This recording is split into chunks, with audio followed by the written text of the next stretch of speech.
Anyway, I did want to say a few words on behalf of especially me and George and Pete, and on behalf of our broader family and much loved family, a few words about that fine fella there, who is David Alexander King, our wonderful father and new father, grandfather into the whole mix, because it's there's a lot to say about Dad, and I mean words, there aren't really enough words, well there are loads of words to describe him, but it's important to share a few stories. He's got some amazing people here today who have spent a great deal of time with him. I mean, John knows him since he was in his, since a baby. Since he was born, I can remember him being born. So when you look at the photo album and see that front photo of him, you know that is the real David King, not an imposter.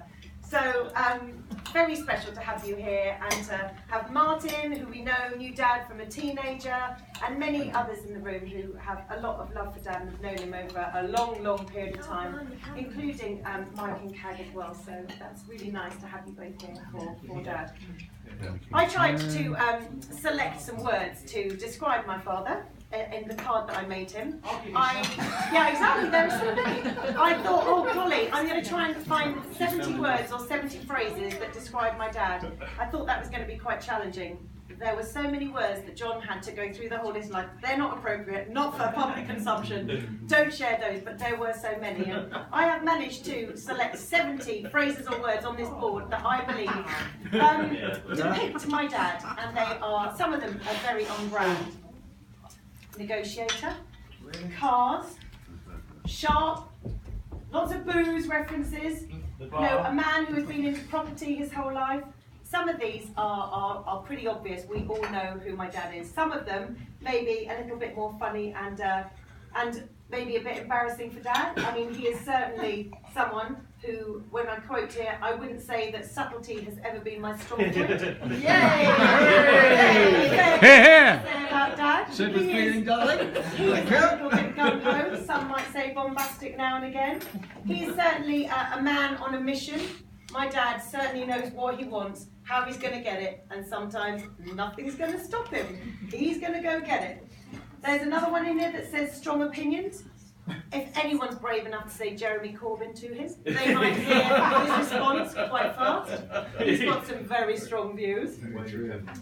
This one here, which is very obvious and in large print, there are no rules. There are just David King rules. You can like it or leave it. David's got his own set of rules, and that's the way Dad rolls. And they're subject to change. And they are sometimes subject to change. And Dad's discretion. But there's still the rules. You should have known it, Pete. You should have just known it. He is definitely a party rocker. He has always been a man who loves to party, has been brilliant at hosting a party, has been the last man standing, and I'm sure is going to prove that tonight. There's a challenge for you.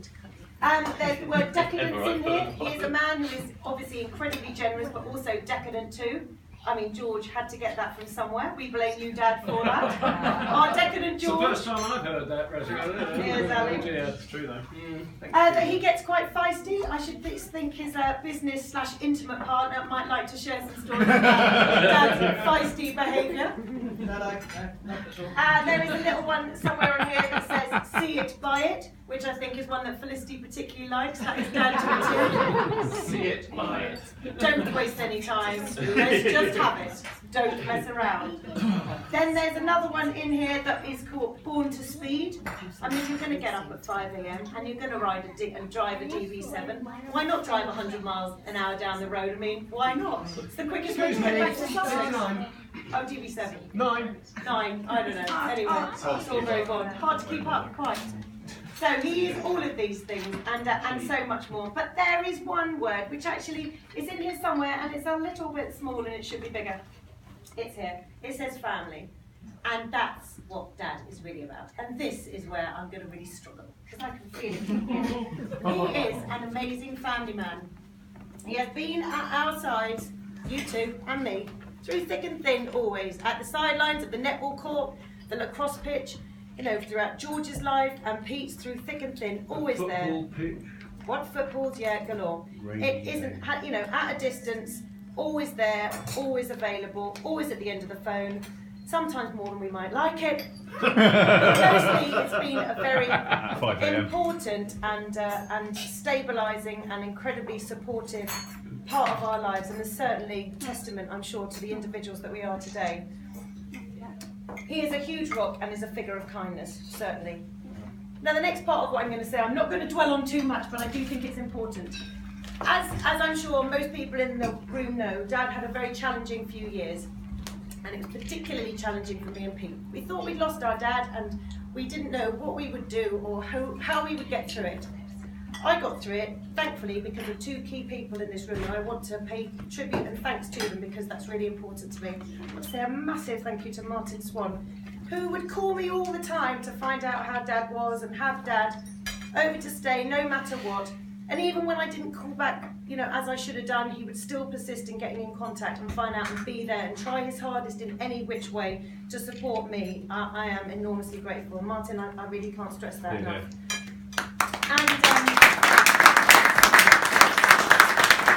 And also to Steve and also to Karen, you put up with Dad in more ways than I'm prepared to disclose here. And I will never forget that. I will never, lose that in my heart. Pete and I wouldn't have known what to have done without you. You were so kind, so compassionate, and so loving, and you remain that today. And thank you. I don't know what else to say. Absolutely. Dad was in a dark place for a long time, but things have changed. Look at us all here today. Who knew that we could all be so happy and have such a fantastic occasion? And that really is because into the darkness came shining light, and that was Felicity. And I'm going to take a few moments just to segue briefly. It's not her birthday, but I really want to say how much Felicity means to all three of us, to me, George and Peter, in absolute equal measure. We can't believe how lucky we are. What a fantastic woman. You are kind, you have family running through your core. All you think about is really what matters to the children, the grandchildren, and to us as individuals.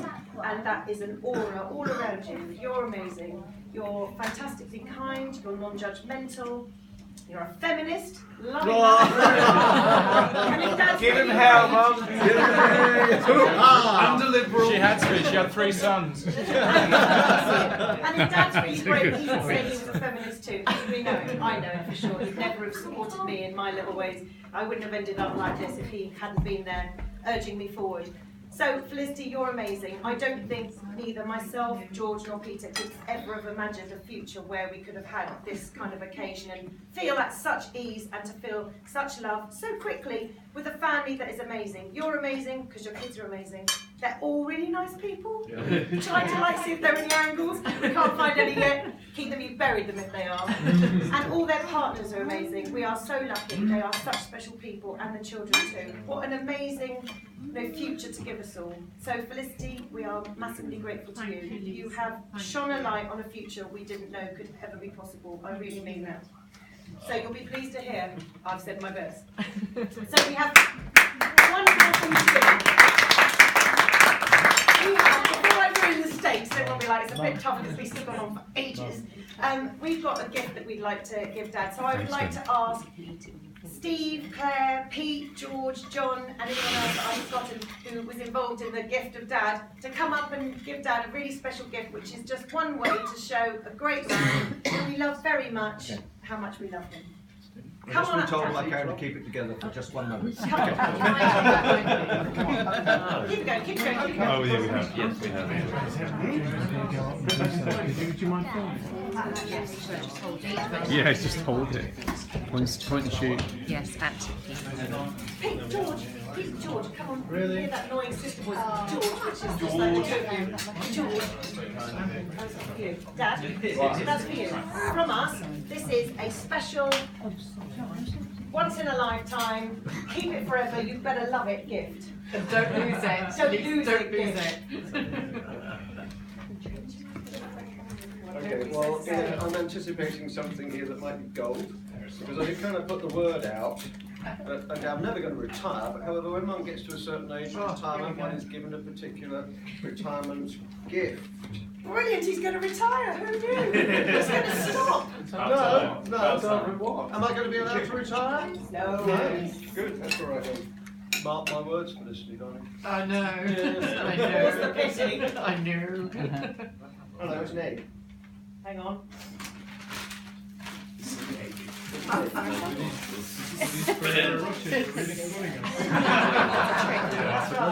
Go on, just Born in 1945. I guess. No, I'm just guessing. Purely surmising. When the fighting has stopped. I wouldn't have put the word out to that effect. Half a dozen. Upside down. Careful, careful. They did it before. 45. Same one. Je pense. Happy birthday. Thank you. That's not what he's expecting. What is that, Dad? Well, you did say. It's a gold watch. For his retirement. What's the Timex? He asked for something X, a watch, which ended in X, so we got him Timex. That is the best watching. Thank you. A matrix. Thank you very much. Thank you. Easy. Luckily, we know a man called Mr. Fix-It. So Mr. Fix-It Karen, actually. I owe you £100. You do? Fixed it. You said Oh, dear. was it a time? No, it wasn't a time. Oh, it was something. What's that? Something's not in the neck. You're the Timex. My children You can are have the time. full of Shocking story. Children, It's C20. We may have got our exes next time. Really? Yeah. You never have to do that though.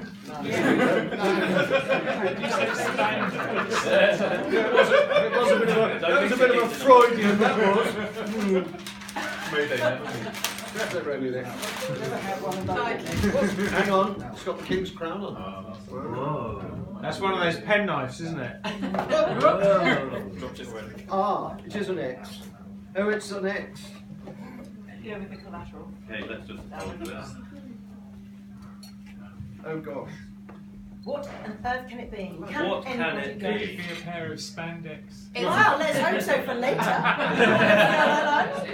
It's a box. I think Steve organised it, so chances are. Oh my word. It's an egg timer. Oh my word. That's the egg reference. That's I think it might be. I think it might be. Yeah, happy birthday.